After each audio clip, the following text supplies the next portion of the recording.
Om Swastiastu. Perkenalkan, saya Iko Mas Sudirgawisya, mahasiswa di 3 Teknologi Laboratorium Medis Tikas Wiramerdeka Bali. Di sini saya akan menyampaikan video mengenai pencemaran udara yang mengakibatkan terjadinya gangguan pernapasan pada pekerja industri yang mengakibatkan terjadinya peningkatan sel jumlah leukosit. Pencemaran udara biasa terjadi pada daerah perkotaan dan daerah industri yang menghasilkan berbagai macam polutan. Debu, NO2, SO2, CO, dan HC. Selain itu, semakin banyaknya peralatan industri dan kendaraan bermotor yang mengeluarkan gas. Maka, hal tersebut dapat menyebabkan pencemaran lingkungan yang dapat mempengaruhi kualitas udara dan menyebabkan pencemaran udara semakin parah. Pencemaran udara memiliki risiko gangguan kesehatan pada masyarakat. Masyarakat yang mudah terkena pencemaran udara antara lain masyarakat pengguna jalan raya, ibu hamil, pekerja bangunan, anak dan lansia, serta anak muda yang berolahraga di lingkungan jalan raya. Debu merupakan salah satu polutan udara yang memiliki tingkat toksisitas yang tinggi dan sangat berperan terhadap rusaknya udara ambien atau udara yang sering dihirup. Debu akan masuk ke dalam paru manusia jika seorang tersebut menghirup udara yang mengandung debu. Debu mengandung partikel zat padat yang dapat menimbulkan berbagai macam penyakit saluran pernapasan dan dapat mencemari udara. Partikel debu akan berada di udara dalam kurun waktu yang relatif lama. Dalam keadaan melayang-layang di udara, kemudian masuk ke dalam tubuh manusia melalui pernapasan. Debu akan masuk ke dalam paru manusia jika seorang tersebut menghirup udara yang mengandung debu. Utamanya, debu yang memiliki ukuran 1 hingga 3 mikron yang kemudian akan menempel pada alveoli. Debu dapat menyebabkan peningkatan nilai sel darah dan terutama pada sel leukosit bila terinhalasi atau terpapar secara terus-menerus.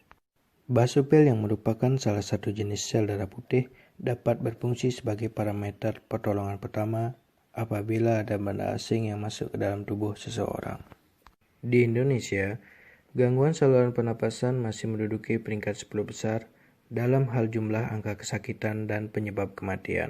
Berbagai faktor yang berperan terhadap pola penyakit atau gangguan pernapasan tersebut disebabkan perkembangan sektor industri yang berperan besar terjadinya polusi udara di daerah perkotaan maupun daerah pedesaan. Industri pengrajin batu paras merupakan salah satu industri yang berkaitan langsung dengan paparan debu. Berdasarkan pengamatan terhadap tenaga kerja industri pengrajin batu paras, banyak pekerja yang mengeluhkan gangguan pernapasan. Pada kenyataannya, sebagian besar pekerja industri belum menyadari pentingnya penggunaan APD. Gangguan pernapasan dapat terjadi apabila saluran pernapasan manusia sering terpajan debu dengan jumlah yang semakin banyak, sehingga silia akan terus-menerus mengeluarkan debu. Lama-kelamaan, debu akan mudah masuk. Hal ini dapat membuat manusia menjadi rentan terkena infeksi saluran pernapasan. Pada saluran pernapasan manusia, apabila agen penyakit dapat lolos, maka sistem kekebalan atau sistem imun tubuh akan bekerja untuk mencegah agen penyakit tersebut ke saluran pernapasan bawah. Maka, jumlah leukosit lebih tinggi pada penderita dengan gangguan pernapasan apabila dibandingkan dengan bukan penderita gangguan pernapasan, walaupun masih dalam rentang normal. Salah satu faktor yang pengaruh adalah kurangnya kesadaran dari pengrajin industri untuk menggunakan alat pelindung diri atau APD pada saat bekerja, sehingga pengrajin bisa terpapar debu pada saat bekerja sangat besar, sehingga mengakibatkan atau kemungkinan pengrajin bisa terpapar debu sangat besar dan dapat menyebabkan peradangan pada tenggorokan dan gangguan saluran pernapasan, sehingga dapat menyebabkan jumlah leukosit meningkat. Maka, dalam hal ini, disarankan pengrajin batu paras atau pekerja industri tersebut tetap memperhatikan kesehatan pada saat bekerja dengan selalu menggunakan APD atau alat pelindung diri, yaitu untuk mengurangi paparan debu saat bekerja.